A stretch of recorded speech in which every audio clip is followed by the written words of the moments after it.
नमस्कार, मेरा नाम है रूपा बुधिराजा। मैं टैरो कार्ड रीडर हूँ, वास्तु एक्सपर्ट हूँ, न्यूमरोलॉजिस्ट भी हूँ, साथ साथ रत्न विशेषज्ञ भी हूँ। यदि आप भी मुझसे अपने बारे में जानना चाहते हैं तो आप मुझे फ़ोन कर अपॉइंटमेंट ले सकते हैं। यदि वास्तु के बारे में जानना चाहते हैं तो भी आप मुझे फ़ोन करके अपॉइंटमेंट ले सकते हैं। बात करते हैं कि यदि हम शव यात्रा देखते हैं तो क्या उपाय करें। जैसे कि आपने टाइटल से देख ही लिया होगा कि शव यात्रा देखें, जब आप कभी भी हम रास्ते में जा रहे होते हैं और हम शव यात्रा देखते हैं तो ऐसा कौन सा उपाय करें कि आपका कार्य सिद्ध हो। देखिए, श्री कृष्ण ने हमेशा कहा है कि मृत्यु एक सत्य है, इसको कोई टाल नहीं सकता। मृत्यु जीवन का अटल सत्य है जो हर किसी के जीवन में एक ना एक दिन आना ही है, इसको हम टाल नहीं सकते। आत्मा अजर अमर है। आत्मा जो है वो अपना शरीर बदलती है, लेकिन आत्मा अपना शरीर बदलती है हमेशा और बदलकर नए शरीर में वास करती है, नया जन्म लेती है नए शरीर में। तो हम ये बात कर रहे हैं कि शव यात्रा यदि आप कभी देखें तो ऐसा कौन सा उपाय करें। एक शव यात्रा ऐसी होती है, देखिए इस समय पर जिसे कहा जाता है ना, जीवन में सबसे सुखद जगह, मंदिर से ज़्यादा शांति भी आपको शमशान में जाके मिलती है।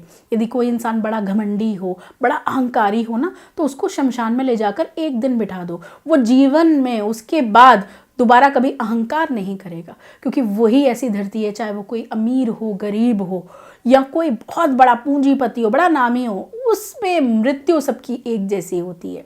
और उस शमशान की धरती पर हमको ये रियलाइज़ होता है कि हमारे साथ कुछ नहीं जाता है तो हमारा अच्छा व्यवहार, हमारी अच्छी सोच, और उस समय पर जो वो जगह होती है वो भगवान से मिलाने का काम करती है, क्योंकि वो हमारी अंतिम यात्रा होती है। उसके बाद हमारी जो यात्रा शुरू होती है वो हमारी ईश्वर की होती है। चलिए जानते हैं ऐसे कौन से उपाय हम करें। जब किसी ज़रूरी काम पे आप जा रहे हो, किसी लड़की के रिश्ते के चक्कर में जा रहे हो, या लड़का देखने जा रहे हो, लड़के वाले लड़की को देखने जा रहे हो, या आप कोई नया काम शुरू करने जा रहे हैं, कोई मकान खरीदने जा रहे हैं और आप शव यात्रा देख लें, तो आप ये समझिएगा कि आपका जो कार्य है वो सिद्ध हो गया 101%। उसी समय, जिस समय पर आप शव देखें, हाथ जोड़ लें उसी समय और प्रार्थना कीजिए। वैसे भी कहते हैं कि शव देखने, जब आप देखते हैं ना शव, हमें हाथ जोड़ लेने चाहिए। हाथ जोड़कर प्रार्थना कीजिए, मैं इस कार्य में जा रहा हूँ या मेरा ये काम रुका हुआ है, तो आप देखेंगे। वैसे ही कहते हैं कि अगर आपने दर्शन मात्र ही कर लिए शव के तो आपका कार्य सफल हो गया, आपको कुछ और करने की ज़रूरत है नहीं। दूसरी बात अगर हम करें कि शव के दौरान आपने देखा होगा कोई बड़े बुजुर्ग होते हैं तो उन पर ना सिक्के फेंके जाते हैं। जैसे पहले तो चवन्नियाँ, ठनियाँ, 1 रुपये का सिक्का, इस तरीके से ना शव के ऊपर फेंका जाता है। मखाने, फूल, छुआरे, ऐसी चीज़ें फेंकी जाती हैं। यदि आप जीवन में धनवान बनना चाहते हैं और धन को अधिक मात्रा में पाना चाहते हैं, उन्नति बढ़ाना चाहते हैं कि आपकी स्थिति बहुत खराब है धन को लेकर और बढ़ना चाहते हैं, प्रोग्रेस चाहते हैं, तो उस सिक्के को आप अपने घर ले आए। और उस सिक्के को आपने करना क्या है ये मैं आपको बताती हूँ। उस सिक्के को आप लाल कपड़े में बांधकर पहले तो घर लाएंगे, तो उसको गंगा जल से, गुलाब जल से धो लीजिए अच्छे से। धोने के बाद स्नान पहले आपको करना है, फिर आपने सिक्के को धोना है और फिर लाल कपड़े में रखना है और उस पर थोड़ा सा गंगा जल, गुलाब जल डालने के बाद अपनी तिजोरी में रख लीजिए। उसके बाद आप देखिए, ये आप अपने कार्यस्थल पर भी कर सकते हैं। आप अपने अगर कार्य के जो भी आपका व्यापार है उसके गले में भी रखते हैं तो भी आपको बहुत लाभ देगा। और अगर आप अपने घर में भी रखते हैं तो आप देखेंगे आपको बहुत लाभ मिलेगा।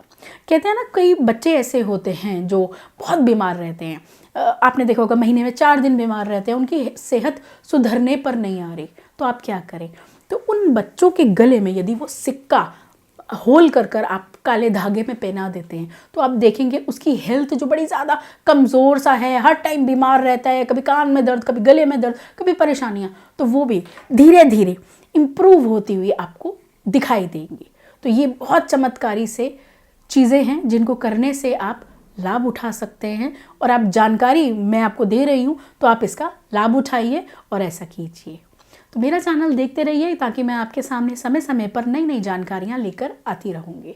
तो मस्त रहिए, खुश रहिए और स्वस्थ रहिए। धन्यवाद।